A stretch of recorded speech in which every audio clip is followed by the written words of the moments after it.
చెప్పిన వాళ్ళని శిక్షించాలి. అందుకే పోలీసు యంత్రాంగాన్ని స్వతంత్ర ప్రతిపత్తి కల్పించండి మూడు అని మొట్టమొదటి లోక్సత్తా ఉద్యమం పోరాడుతుంది. ఎందుకని? ఎవడు అధికారులు అంటే వాడు దేశాన్ని అంతా కూడా దోచుకోమని చెప్పానా, లేకపోతే పోలీసులు వాడు చేతులు పెట్టుకోమని చెప్పానా, బానిసలుగా చేయమని చెప్పానా? కాదు. పోలీసులు స్వతంత్ర ప్రతిపత్తి ఇవ్వండి, జవాబుదారితనం తీసుకురండి, నిజాయితీ కేసు పరిశోధన ఏర్పాటు చేయండి, అక్రమ కేసులు లేకుండా చేయండి. అక్రమ కేసులు అంటే ఖచ్చితంగా వాటిని తొలగించండి.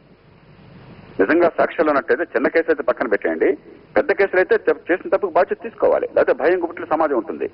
ఇది ఒక కులమో ఒక ప్రాంతమో ఒక మతానికి చెందింది కాదు. ఇది అన్ని విషయాల్లో కూడా ఈ సూత్రాలు వర్తిస్తాయి. అందరికీ తెలుసు. ఇందాక పెద్దలు ఎవరు అంటుండగా విన్నాను నేను, పూర్వం కేసులు కొన్ని విత్డ్రా చేశారని చెప్పని. అంటే ఒకప్పుడు ఒక తప్పు చేస్తే ఇవాళ ఇంకో తప్పు చేస్తే రేపొద్దున మళ్ళీ మూడో తప్పు చేస్తే ఇంకా తప్పులే ఉంటాయి. ఇంకా చట్టం ఎందుకు? కాబట్టి నేను చెప్తున్నది, అక్రమ కేసుల్ని ఖచ్చితంగా తీసేయండి. క్షణికావేశంలో చిన్న కేసుల్లో పాల్గొన్నట్టయితే ఆవేశంతోనో లేకపోతే తప్పటడుగు వేసో లేదా అభూత కల్పనలు నమ్మో లేకపోతే రెచ్చగొట్టబట్టో వాళ్ళందరినీ పక్కన పెట్టేసేయండి. వాళ్ళందరి జీవితాలు నాశనం చేయబోకండి. కానీ తీవ్రమైన నేరాలకు ఎవరు పాల్పడినా కూడా, కరడుగట్టు నేరాలకు పాల్పడినట్టయితే దాని విషయంలో ఖచ్చితంగా మనం చట్ట ప్రకారం చర్య తీసుకోవాలి. అది చట్టం చెప్తున్నమాట. అంతేగాని మనం చట్టాన్ని రాజ్యాంగాన్ని పక్కన పెట్టేసి అధికారులను ఎవరంటే వాళ్ళు ఇష్టం వచ్చినట్టు పనిచేస్తామని చెప్పంటే అసలు వస్తున్నాడు. ఈ దేశం ఎందుకని గందరగోళంలో పడిపోయింది? ఇవాళ రాజా అధికారులు ఉంటే ఆయన ఇష్టం, నేను స్పెక్ట్రం ఇచ్చుకున్నాను నా ఇష్టం అని చెప్పంటున్నాడు. ఇంకొక అధికారులు ఉంటే నా ఇష్టం వచ్చినట్టు నేను మైన్స్ ఇచ్చాను నువ్వు అని చెప్పంటున్నాడు. ఇంకొక అధికారులు ఉంటే కోటేశ్వర 100 కోట్లు సంపాదిస్తున్నాడు. ఇలాంటి రాజకీయం కావాల్సింది మనకి? ఇది పద్ధతి కాదని చెప్పని నేను కేవలం సభలో ప్రస్తావించింది చట్టబద్ధ పాలనలో ఏముండాలని చెప్పని. ఈవేళ అమాయకులైనటువంటి పేదలైనటువంటి యువతని రెచ్చగొట్టి పబ్బం గడిపడం మంచిది కాదు. ఎన్నో సందర్భాల్లో నేను మళ్లీ చెప్పాను. ఇప్పుడు కూడా ఈ దహనాల్లో కానీ లేకపోతే పాప ఆత్మహత్య చేసుకుంటున్న వాళ్ళు కానీ మీరందరినీ చూడండి, వాళ్ళంతా కూడా నిరుపేదలు. వాళ్ళ తల్లిదండ్రుల నాయకులు కాదు, వాళ్ళ తల్లిదండ్రుల అధికారులు కాదు, వాళ్ళ కోటీశ్వరుల పిల్లలు కాదు. ఆ అమాయకులు పాపం బలైపోతున్నారు. ఆ బలి కాకూడదని నేను పోరాడుతున్నా మొట్టమొదటి. అంటే దీనిలో ఈ ప్రాంతమా ఆ వర్గమా అన్నది లేదు. నేను మొన్న విశాఖపట్నం వెళ్లి, అంతకుముందు నేను తెనాలి వెళ్లి అక్కడ యువతను ప్రశ్నించాను, విద్యార్థులను ప్రశ్నించాను. మీకేమైనా తెలంగాణ వస్తే మీకే నష్టమైనా వచ్చిందా, మీ ముల్లే ఉన్నా పోయిందా, ఎందుకంత ఆవేశం తెచ్చుకుంటున్నారని చెప్పని.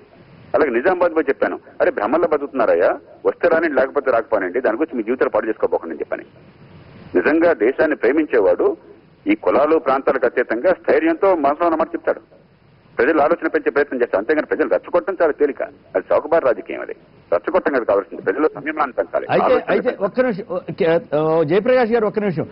మీ ప్రకటన తర్వాత కేసీఆర్ గారి కుమారుడు సిరిసిల్ల ఎమ్మెల్యే తారక రామారావు గారు చాలా తీవ్రంగా అసంతృప్తి, ఆగ్రహాన్ని వ్యక్తం చేస్తూ ఇలా కనుక చేస్తే జేపీ మీ కుకట్పల్లిలో ఎలా ఎన్నికయ్యారని ప్రశ్నిస్తూనే ఇంకో మాట అన్నారు, హైదరాబాద్ లో తిరగనివ్వమని కూడా ఆయన హెచ్చరించారు.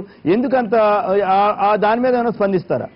తారక రామారావు గారు మిత్రుడు, సహృదయుడు, మరి మంచి ఆలోచన గలవాడు. ఆయన కొంత ఆవేశం ఉండొచ్చు, ఆయన నమ్మిన లక్ష్యాల పట్ల నిబద్ధత ఉండొచ్చు.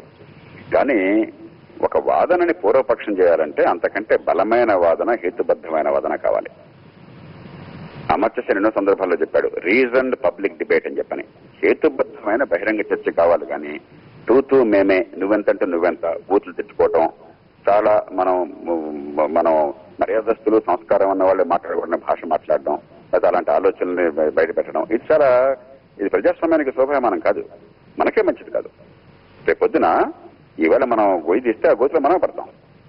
అంచేత ప్రజాస్వామ్యంలో ఎంత బాధ్యత గల పదవిలో ఉంటే అంత ఆచితూచి మాట్లాడాలి, అంత బాధ్యతతో ఉండాలి, అంత సంయమనంతో ఉండాలి, అంత ద్వేషరహితంగా ఉండాలి, అంతగా ప్రేమని పంచగలగాలి. అంటే కనీసం ప్రేమని పంచలేకపోతే ద్వేషాన్ని పంచడం ఆపాలి. కరెక్టే. కానీ ఇప్పుడు మీ పార్టీల మీద, పార్టీ ఆఫీస్ మీద కూడా దాడులు జరిగాయి. మీకు కూడా ఏమన్నా ఇబ్బంది వచ్చే పరిస్థితి ఉందని మీరు అనుకుంటున్నారా? కుకట్పల్లిలో కూడా కొంత ఆందోళన జరిగినట్లుగా వార్తలు వచ్చాయి. ఈ పరిణామం మీద ఎట్లా వెళ్తుంది? గవర్నమెంట్ సరైన రీతిలో స్పందిస్తుందని మీరు అనుకుంటున్నారు? ముందే చెప్పాను కదా, భయం గుప్పిట్లో సమాజం బతకూడదు అనుకుంటే నేను బతుకుతాను. భయం గుప్పిట్లో భయంతో ఎవరు బతకలేరు. నిజాయితీతో, నిబద్ధతతో, తలెత్తుకుని ఆత్మగౌరవంతో బతకాలి, వాస్తవాలను చెప్పాలి, ప్రజల్లో ఆలోచన పెంచాలి. One man with conviction is a majority. అది పూర్తిగా నమ్మినవాడిని. ఏనాడు కూడా నేను కానీ, లోక్సత్తా ఉద్యమం కానీ ఆనాడు తాత్కాలికంగా ఉన్నటువంటి సందర్భాన్ని బట్టి నేను మాట్లాడలేదే. వరంగల్లో అక్కడ పోలీసులు చంపేస్తామని చెప్పంటే చంపడానికి వీలేదు తప్పని గట్టిగా నిర్బంధంగా వాదించేవాడిని నేను. అలాగే సుప్రీంకోర్టు మనోహర్ కేసులో అది రేర్ కేసు కాదు అని చెప్పంటే అది తప్పు సుప్రీంకోర్టు భావన, బహుశా ఒకసారి తీర్పు చూడాలని చెప్పి గట్టిగా బహిరంగ చెప్పినవాడిని నేను. కాబట్టి అది సుప్రీంకోర్టు కావచ్చు, భారత సైన్యం కావచ్చు, భారత ప్రభుత్వం కావచ్చు, రాష్ట్ర ప్రభుత్వం కావచ్చు, ఒక పార్టీ కావచ్చు, ఒక కోటేశ్వరుడు కావచ్చు, ఒక సామాన్యుడు కావచ్చు.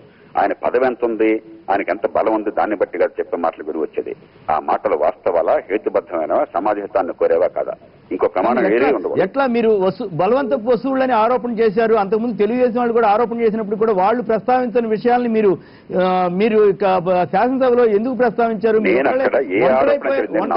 ఒంటరైపోయారని అభిప్రాయం రాలేదు అట్లయితే అని ఇప్పుడు మళ్ళీ చెప్తున్నాను.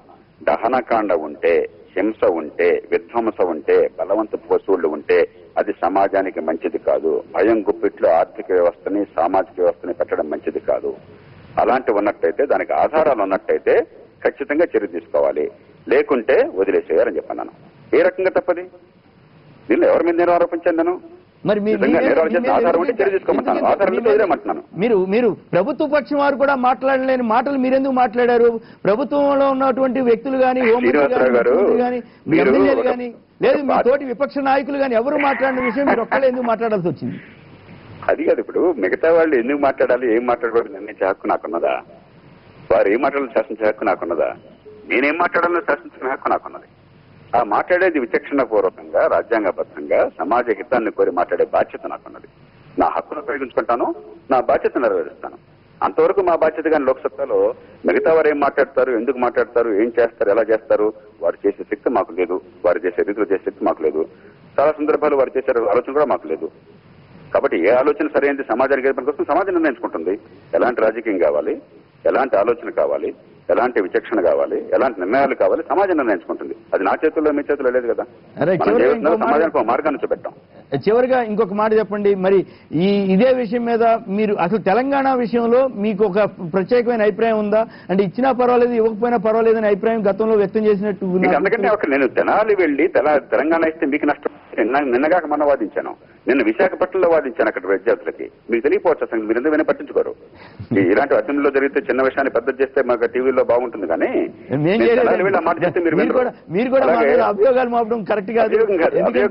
ఏం చేయలేదు, మీరు చేసిన దాని మీద చాలా రియాక్షన్ వచ్చింది కాబట్టి అది ఆటోమేటిక్ ఇష్యూ అయింది అంతే. అంటే అది కాదు. ఇప్పుడు నేను ఎప్పుడు కూడా ఒకే వాదన చేస్తున్నాను. కోస్తా ఆంధ్ర రాయలసీమకి వెళ్ళి మీకేంటయ్యా తెలంగాణ వస్తే మీకు నష్టం ఏంటి, మీరు ఎందుకంటే బీపీ తెచ్చుకుంటానని అడుగుతున్నాను.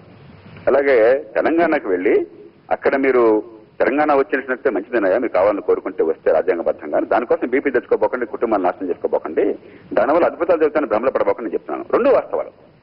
కాబట్టి దీనికి ఇది మీ అందరికీ చాలా పెద్ద అంశంగా అనిపిస్తోంది. కానీ నా దృష్టిలో చాలా చిన్న అంశం. నా దృష్టిలో జాతీయ జ్యుడిషియల్ కమిషన్ చాలా పెద్ద అంశం. అవినీతిని అంతం చేయడం చాలా ముఖ్యమైన అంశం. ఇక్కడ విద్యా ఆరోగ్యం అందించడం అంతకంటే ముఖ్యమైన అంశం. ప్రభుత్వాన్ని జనం చేతికి ఇవ్వడం చాలా ముఖ్యమైన అంశం. ఎవరి ఏ పార్టీ ఎజెండా ఆ పార్టీకి ఉంటుంది. వారి ఎజెండాకి మేము స్పందించాలా, మా ఎజెండాకి వారు స్పందించాలని నేను కోరుకుంటాను. బలవంతంగా చెప్తానా? స్పందిస్తారు లేదని చెప్పనది. Right. Thank you very much Jayaprakash garu, మీ అభిప్రాయాన్ని స్పష్టంగా చెప్పినందుకు. ఇక మరి తదుపరి చర్చ కొనసాగించడానికి లోక్సత్తా నాయకుడు కటారి శ్రీనివాసరావు ఉన్నారు. అలాగే ఆంధ్ర మేధావుల ఫోరం కన్వీనర్ శ్రీ చలసాని సతీష్. ప్రకాష్ గారు మాట్లాడిన దాని మీద కోదండరామ్ గారితో మళ్ళీ మాట్లాడదాం ఇప్పుడు ఒక చిన్న విరామం తర్వాత.